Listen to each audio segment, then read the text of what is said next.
And new customers can bet $5 and get $150 in bonus bets if your bet wins. Download the app and use promo code PFTLive when you sign up. DraftKings Sportsbook, the crown is yours. Please bet responsibly and with money that you can afford to lose. Do that again? I didn't know we were doing it. I was behind in the document. That's what you get. That was amazing. All I did. I love that. It was a good job memorizing the first line. I did remember the first line, and I did not remember the second line. Frantically trying to get to the rest of the lines as he was. It was a deliberate pause. It was like texting. murder. Right.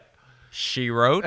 Yeah, those are the good old days. Pat Summerall. It was great. It was great. Yeah. It really, I mean, Pat Summerall and John Madden. Before that, when I was a kid, Pat Summerall and Tom Brookshire. And it just shows you how it really does connote to the fan what games are a big deal. We know because we live it.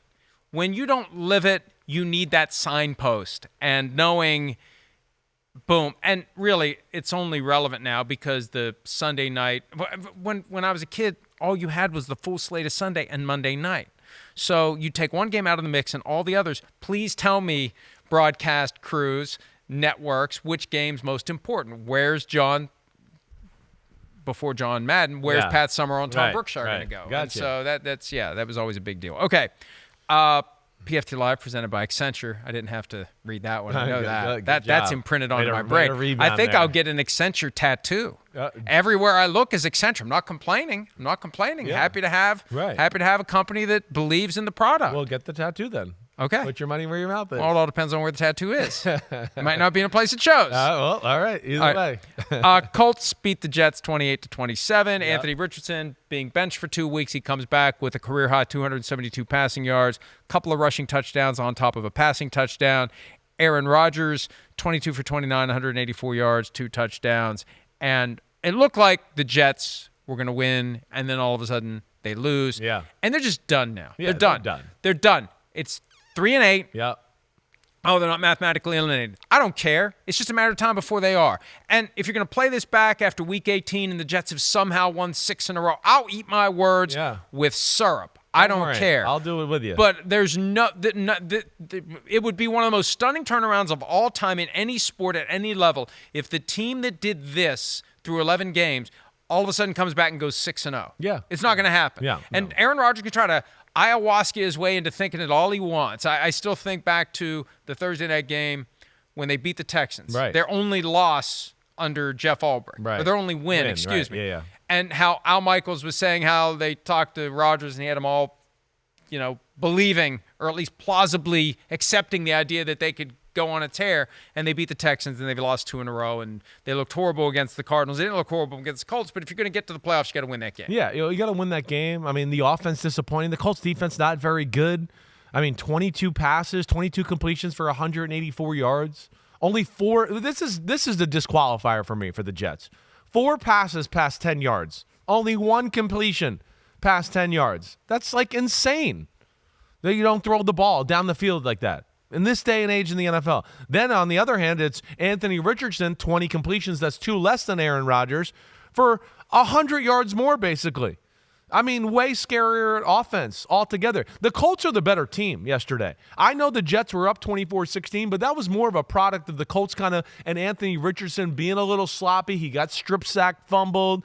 He fumbled the ball on a first down one time and put them in second long. He fumbled a handoff another time as he was giving it to Jonathan Taylor. So they made some mistakes that kind of set up some short fields for the Jets in that offense throughout the football game too. But nonetheless, they had a chance. They were winning, and that vaunted Jets defense just let the Colts march down the freaking football field to win the football game. 6 plays, 70 yards, touchdown, unreal, and good for Anthony Richardson, right? He looked like a man on the mission yesterday.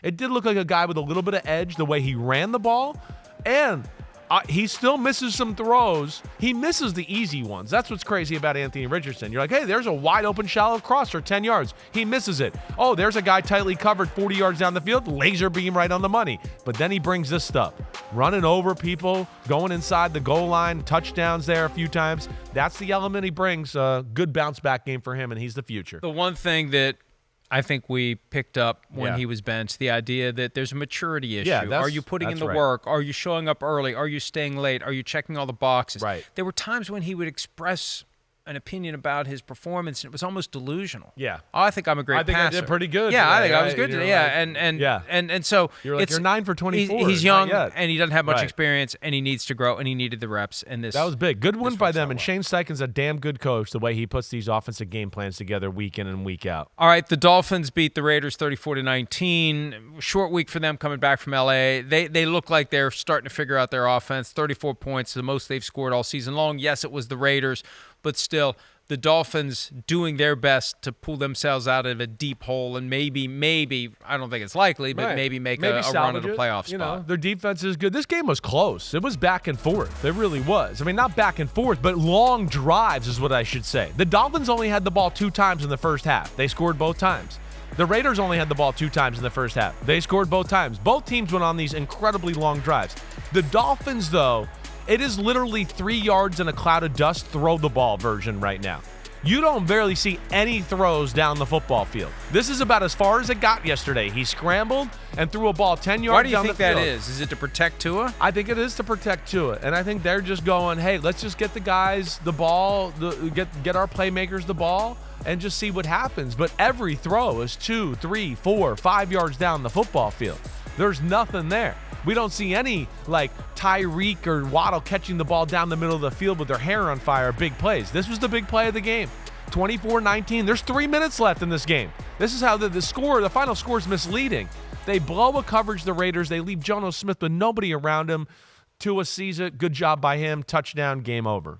Yeah, and the Dolphins have now won 2 in a row for the first time all season long. And they usually start strong and fizzle out, and it carries over into the playoffs. So if they start slow and they put it together and they can somehow get in, it's not going to be easy, though. One of the reasons it's not going to be easy, they're chasing the Broncos, who won in impressive fashion yesterday, reversing a 2-game losing streak, beating the Falcons 38-6. The Falcons are now 6-5. Yeah.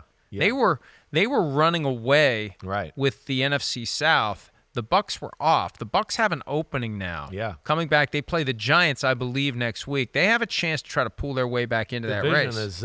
Division is not real impressive is the way it looks right now. Falcons, it's a lot of work for them. Every drive is 10 plays, 12 plays. They don't make a lot of big explosive plays. Tell me the last time you saw like a 70-yard bomb from Kirk Cousins or an 80-yard touchdown from the Falcons. They don't do that. It's hard to play that way against the Denver Broncos. Their Denver Broncos D is really good. Bo Nix was awesome yesterday, and we saw some Sean Payton specials where they got guys the ball in space, people open.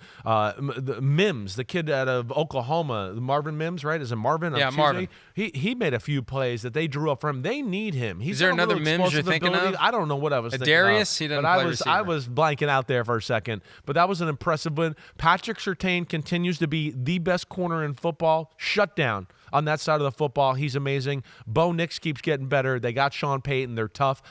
The Broncos are a playoff caliber football team. Well, we know they can play competitively with the Chiefs at Arrowhead because they almost had that game won. To recover, and remember that's what's impressive. Right. They put it behind them. One of the things I said, they rallied around Alex Forsythe. Bo Nix had some very, very strong comments in support of him as a person and a teammate. Right. Yeah.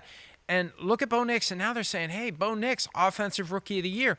We were ready to just hand is it a trophy? Is it a plaque? Is it a dinner? Whatever the guy gets. We're ready to give it to Jaden Daniels.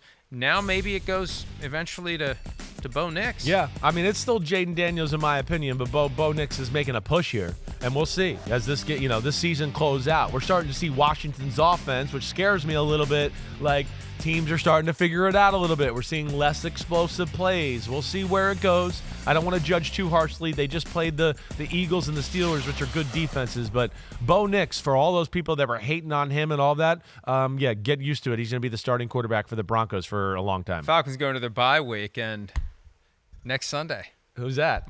Who's that? Oh, we got a Kirk Cousins coming in. How'd you forget already? Well, I was kind of thinking Falcons. Falcons, quarterback, Kirk Cousins. Here with you. I can't wait. I was so happy to do that yesterday. If they don't sit him next to you in the viewing room. I already moved. I left a spot for him. Don't worry. If you're not sitting next to him, I'm going to walk in the room and call it out and make sure you guys sit next to each other. I can't wait. Kirk Cousins. I love too. Kirk. Kirk's going to be fun. We'll have fun with him on the show. I wish he was still in Minnesota. All right, let's take a break. What did I say? I said I wish he was still in Minnesota. Okay, I don't know what I said.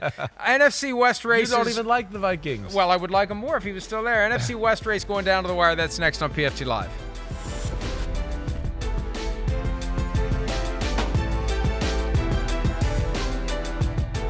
Hi, it's Mike Florio. Thanks for watching PFT on YouTube. Hit subscribe for the latest news and analysis from Pro Football Talk.